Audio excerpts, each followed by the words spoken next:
Good morning, friends. Hey, welcome to this session of Family Story Times on Race and Diversity. I'm really glad you're here. I'm Sira Williams. I'm the children's librarian here at the Red Bank Public Library.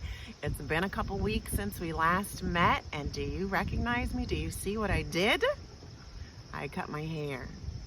And I wanted you to know that our conversation about hair and the stories that we read inspired me to do it, because we talked about our crown and glory. We talked about how wonderful it is to celebrate our natural hair. And in thinking about that, I said, well, the curls in my hair are natural, but the color in my hair is not. And so I cut it all out. Now I have a silver crown and I'm feeling good about it. And I hope you like it too. And guess what? Today we're talking about feelings. We're talking about feelings because so much is going on in this world. And I'm feeling all kinds of mixed up feelings about all kinds of different things. I don't know how you're feeling, but I do know that just having feelings is something that brings us together. It's something that connects us. We've talked about the ways in which we're different and we're the same. And having feelings is a way that we're the same, because human beings are emotional creatures. Everybody has feelings. So I know that if I go anywhere in this whole wide world, people will know if I'm happy or if I'm sad or if I'm mad, just by my facial expressions and the sounds that I make. Even if we don't speak the same language, right? But that's true only to a certain extent, because I can laugh when I'm nervous and I'm not happy at all, or I can cry when I'm happy and not sad. And sometimes I can look mad, but really I'm frustrated or maybe even hurt. And so really the only way that people can know how we feel is if we tell them, if we share our feelings. And sometimes that's hard to do. Sometimes it's hard to do. Sometimes people keep their feelings protected deep down inside because they don't know how other people will think about what they feel. And that can be scary, but it's something that we should be doing. And from the feedback that I'm getting from this program, what I'm learning is that people are starting to have conversations about race, about other important issues, and they're finding that even people that they're close to are feeling all different kinds of ways about things. And it's eye-opening, because this is the thing. You can know somebody really well. You can be like best friends with somebody, or you could even be a family member and love that person and not know how they feel deep down inside about some important issues. And so it's really important to try to have those conversations, because I'll tell you this. If you are able to gather up the courage and get yourself, you have to be ready in mind, body, and spirit to do it. But if you do, and you express yourself and your feelings and your emotions that you've been hiding, you're gonna feel like a weight lifted off of you. You really will. You'll just feel free to be yourself, and people will know where you stand, and then it's up to them to react to you. And then you have conversations and you see where everybody lands. And you're gonna find out that a lot of people maybe feel the exact same way you do, and that's a good feeling.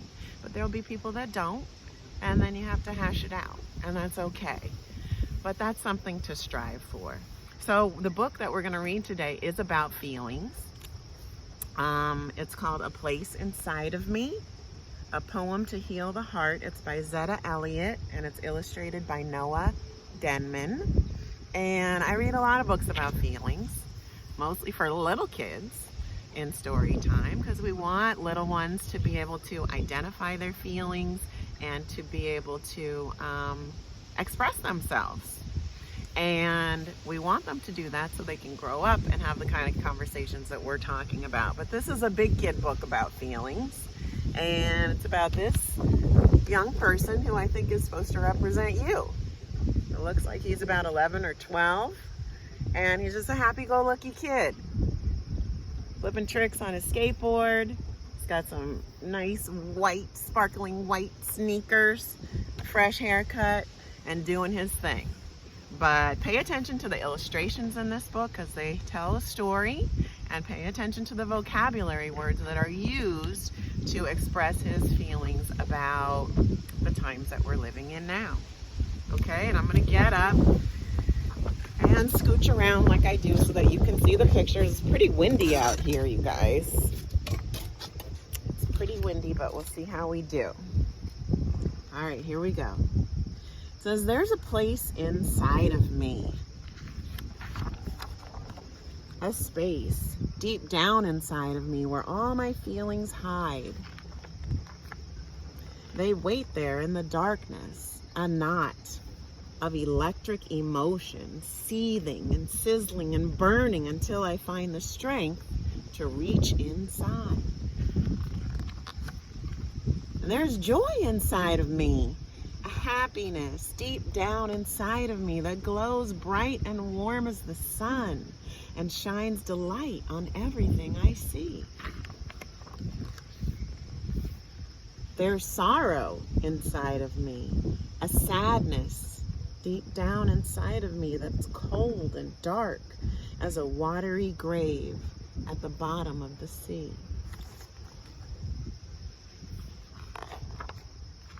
There's fear inside of me, a terror deep down inside of me that stalks me like a sinister shadow and seeps like poison into my dreams. There's anger inside of me, a fury deep down inside of me that's sharp enough to slice through air, flesh, bone, and concrete. And yet, there's hunger inside of me, a yearning deep down inside of me that refuses to be silenced or bound with chains and insists on being free.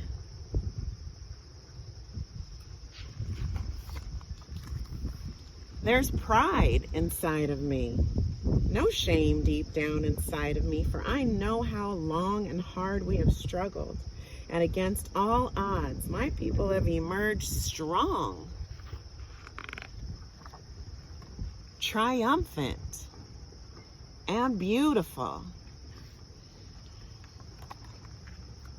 There's peace inside of me, a calm deep down inside of me that flows through my soul like a tranquil stream and hushes my whispering doubts.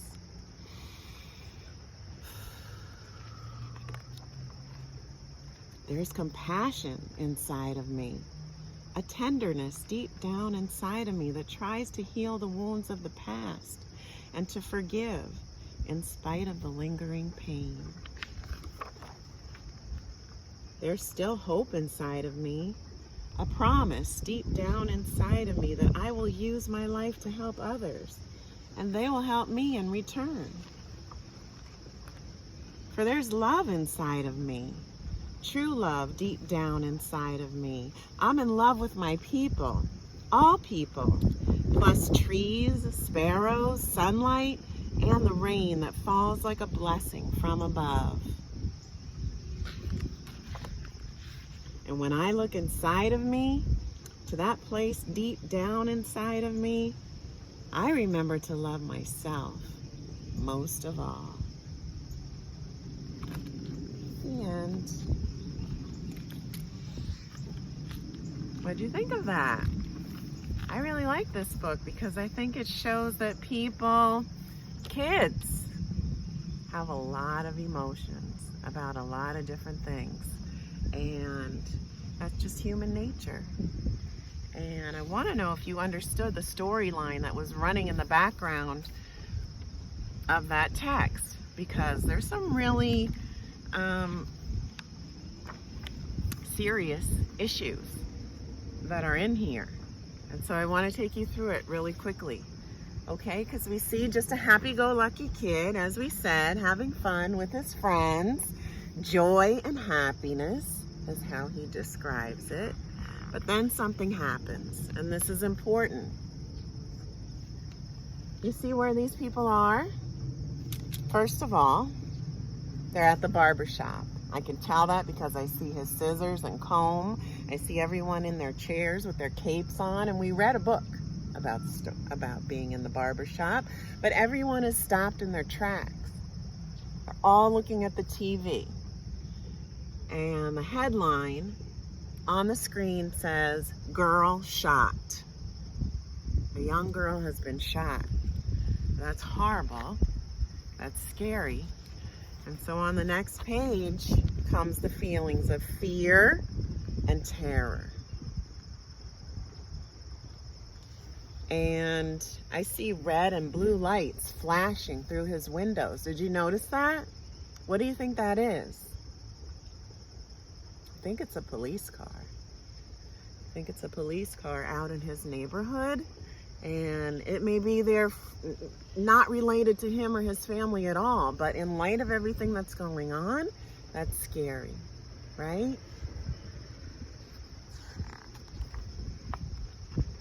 And then we see the community coming together in protest over Black Lives Matter. The police are there, but it doesn't look like a good situation, right? And the feelings here are anger and fury. Fury, when you're furious, you're beyond angry.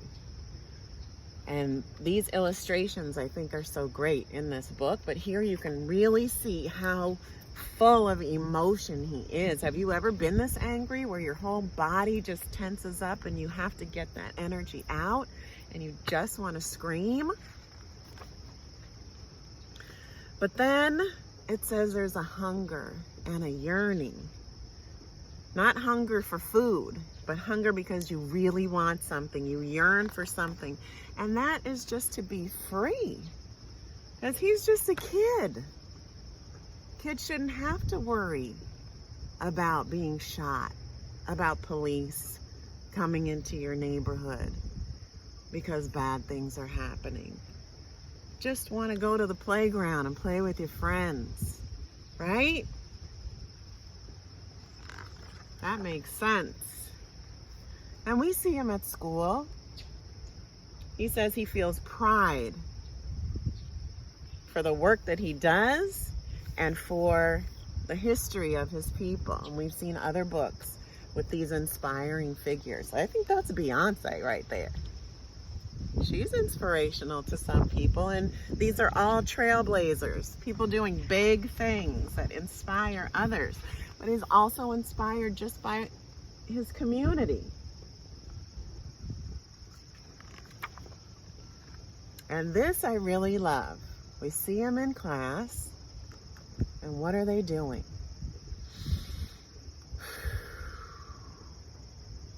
They're meditating. They're practicing mindfulness, just closing their eyes, breathing, focusing in on yourself, on your feelings, clearing your mind of all that craziness outside to feel peace and calm inside.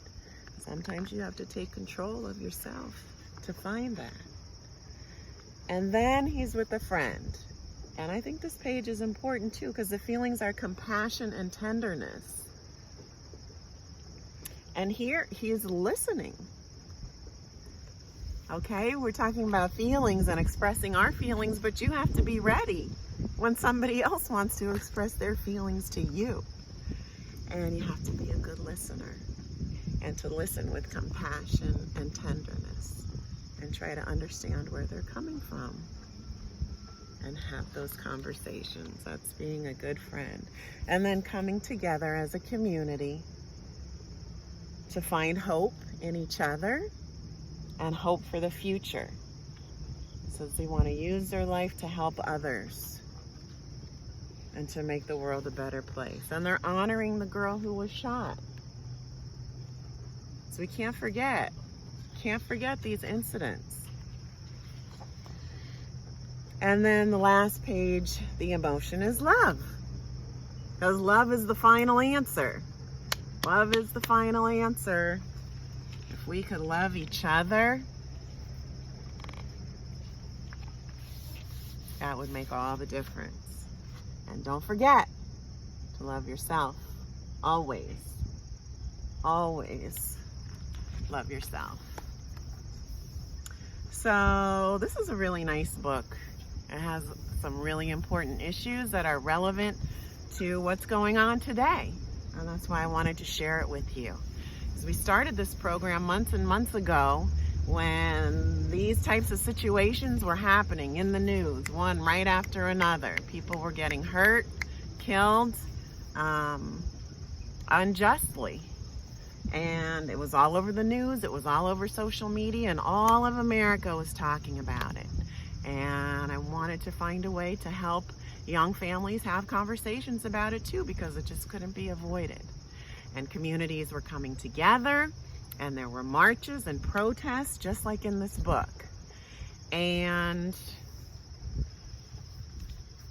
over the past couple of weeks, since we had our last session, more things have been in the news, more incidents have been occurring, and they're going to keep occurring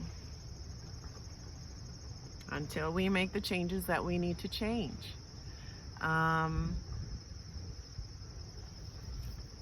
Something that is causing my feelings to be upset is that there are people that don't want things to change. We're starting to see in the news counter-protesters and people who are fighting against positive changes for people of color. And I think it's because they feel that if steps are taken to improve things for people of color, that things will get worse for them. But I don't believe that. I don't believe that. I think that we can only make positive strides if we all come together, if we find a way to come together and lift each other up. We have to find a way to agree and to realize that our communities will be safer, happier, healthier if we embrace each other and work together.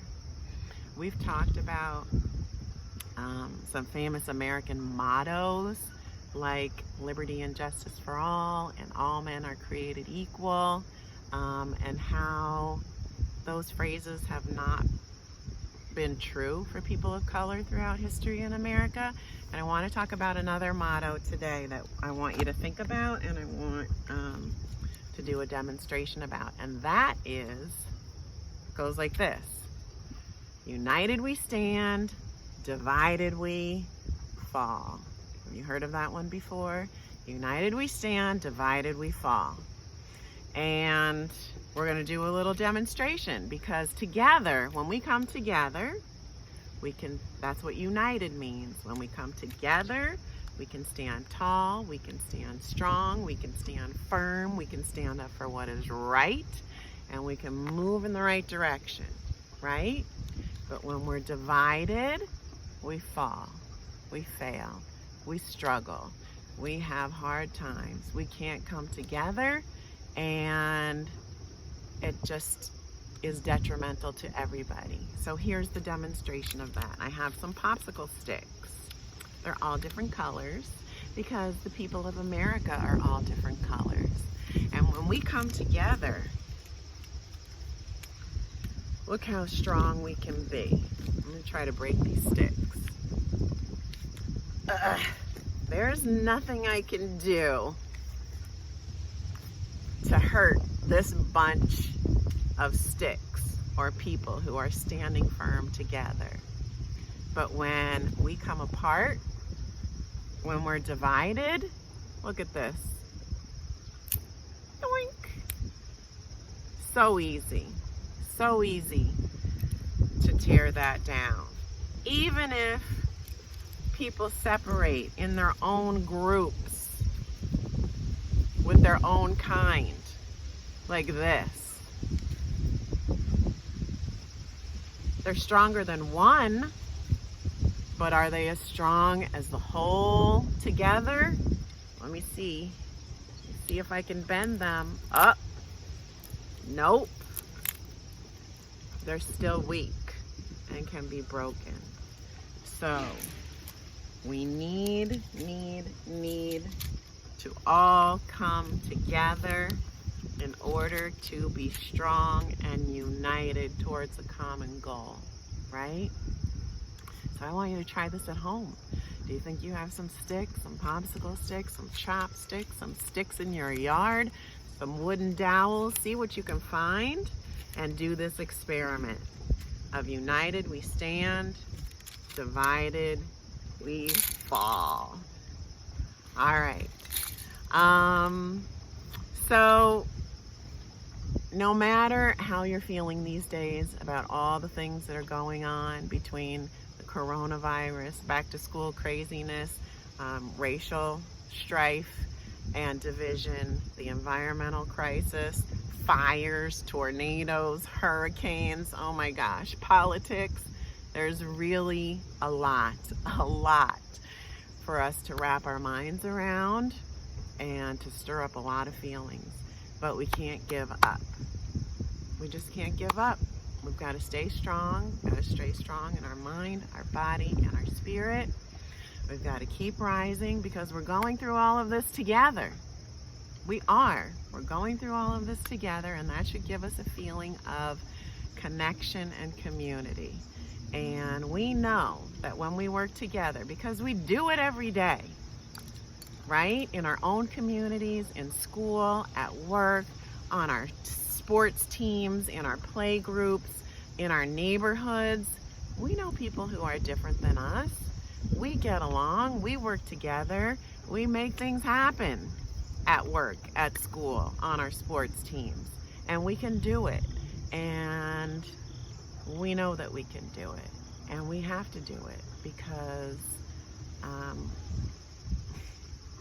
we need to make this a healthier, happier environment for our children to grow up in. And they are the hope of our future. And we want you guys to have everything that you need to make, to live to your fullest potential.